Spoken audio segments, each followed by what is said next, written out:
that, we will turn it over to questions for Tyia Singleton and Madison Scott from Ole Miss.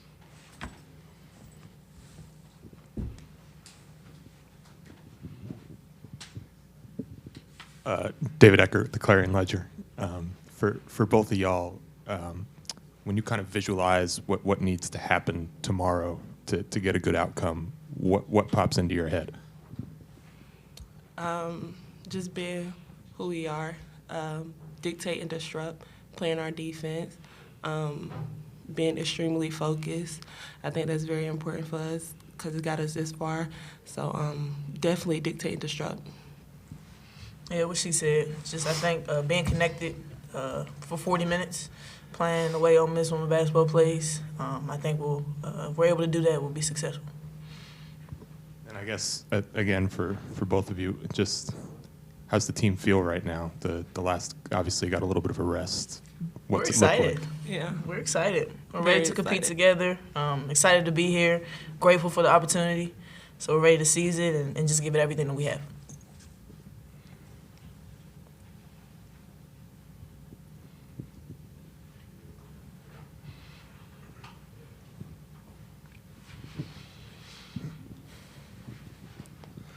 Kurt Rallo with the Associated Press. Madison, the SEC season, you probably know each other so well, your opponents. Can you talk about the challenge of having to be quick learners in the NCAA tournament and what it takes to accomplish that?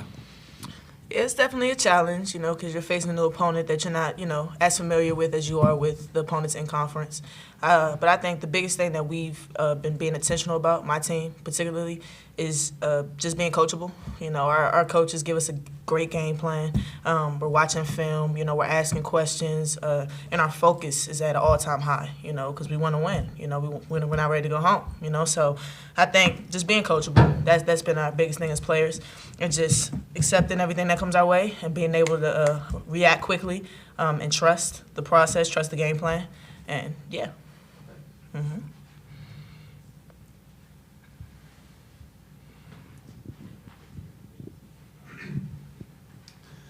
Again, for both of you, I'm just curious. I mean, obviously there's a very distinct identity. You mentioned it there, dictate and disrupt. How do you feel like that plays in March? Do you feel like that works this time of year? I feel like it works all times of the year. I feel like that's our identity. That's who we are. So it doesn't matter if it's March. It doesn't matter where we are. We take it with us. We packed our defense with us, and we're ready to display that because we know that that's going to help us, play and win. And it just is who we are. When that's who you are, if you're not staying true to who you are, then, the result isn't always, going to be great. So we want the result to be great. We want to win. We want to continue to play at a high level. So we packed our defense with us. We're ready to go, and we're ready to give it everything that we have.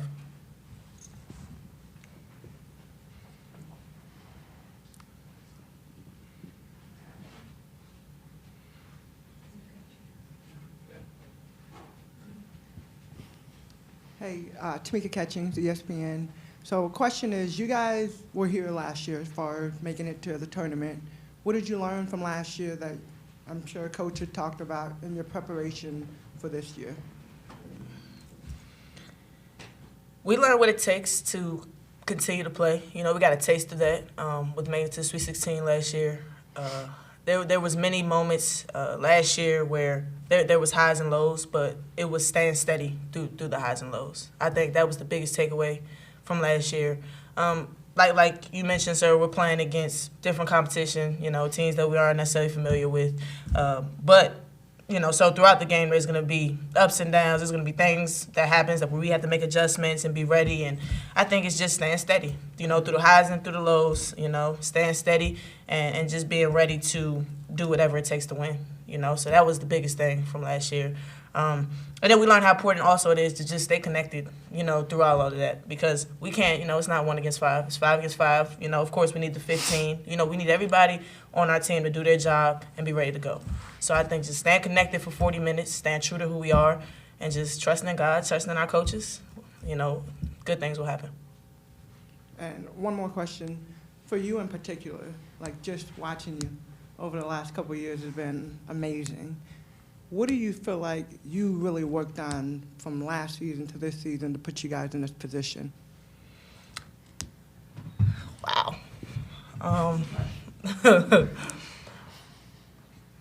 I think it is the biggest adjustment. The thing that I worked on the most was how I present myself to my team, if that makes sense. Being more of a leader, leading with my actions, showing, the way that we do things at Ole Miss.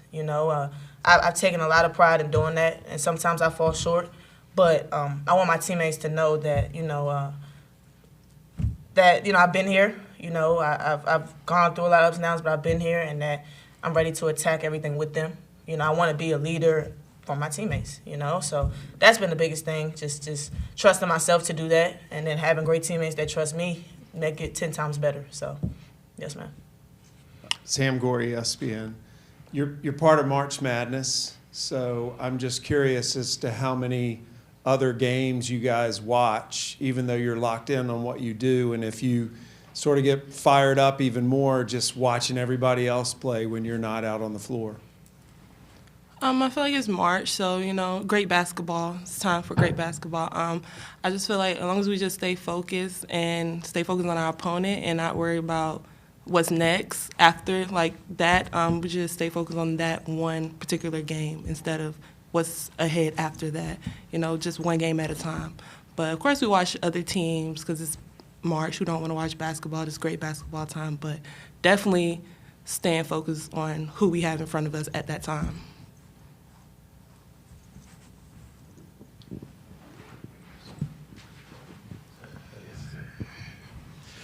Madison, back to, Kurt Rollo, AP.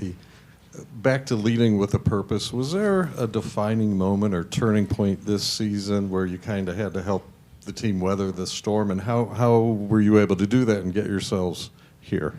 Well, there were many moments, I think, but one that stands out in my head, I'll never forget it, is we lost 2 in a row this year. We lost to South Carolina, and then we turned around and lost to Texas A&M. That was a big moment because here we are in the thick of our season where teams are giving it all that they have. We're playing in one of the best conferences in the world, the SEC, and teams are trying to finish out strong. They're trying to, the placement, everything was so close. So dropping 2 games like that, it put us in a really bad position. So there we had to make a decision whether we were going to continue to lose, continue to be so far into ourselves that we didn't do what the team needed, each and every one of us to do to win, or were we going to rise to the occasion? Were we going to be the best teammates we could be? Were we going to give it up every day in practice so that way the result in the game will result in W's? We really had to make a decision. And in that moment, I had to make a decision. I had to make a decision to really be intentional about my talk, about how I practiced. Just about being a great teammate, just about letting my teammates know we've been in this position. Last year we lost 2 in a row as well, but letting them know that we can weather the storm as long as we do it together. So that was a big place in the season, and I'm glad that we were able to overcome it, because maybe we wouldn't be here, so God is good. We're going to turn it over to a Zoom question here. So we're going to have Gabriella Lewis step up to the mic here on Zoom. Hi, Gabriella Lewis, the next. Both of y'all are veteran leaders, and after the LSU game, Coach Yo talked about, kind of the inexperience, with the ball and at the point guard position. How are y'all focusing on taking care of the ball at this game and then also guiding younger players like Tyia? Well, first, we know it's a team effort. We know that we don't have, our point guard, Kirsten, due to injury. We've had all season long to kind of figure out ways to adjust, and we found it that it takes collective effort. Yes, we have a great point guard in Zakaya, and we have a great point guard in Toddy Kennedy. And we have people that are very capable of doing that, but that one person doesn't have the pressure. You get what I'm saying? We've made it clear that we are all collectively willing to help, bring the ball up the floor. We're very versatile. We have plays where anybody can really start the play, in order to execute it at a high level. So just everybody knowing that, we're collectively going to do whatever it takes to win the game. It's not on one person. It's not one person's responsibility to, bring the ball up the entire game. We're all going to chip in and help in any way that we can. And as far as Zakia's amazing. Young Thundercat, the future is bright. And even now, you know, she's going to be in a big position, a position that she's never been in before. So it's our job as her teammates to have her back, to guide her, and to let her know everything's going to be okay. You know, we trust her, and I'm excited to see her blossom and flourish in this opportunity.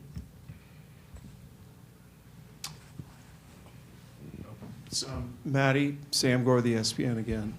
When I close my eyes, I can't tell if it's you or Coach Yo answering these questions. So obviously, she's had a tremendous impact on you. Yes. To the point where you even answer questions like another coach. So is coaching something you're planning on getting into? It's a two-part question. And can you kind of put into words what playing for Coach Yo has meant to you?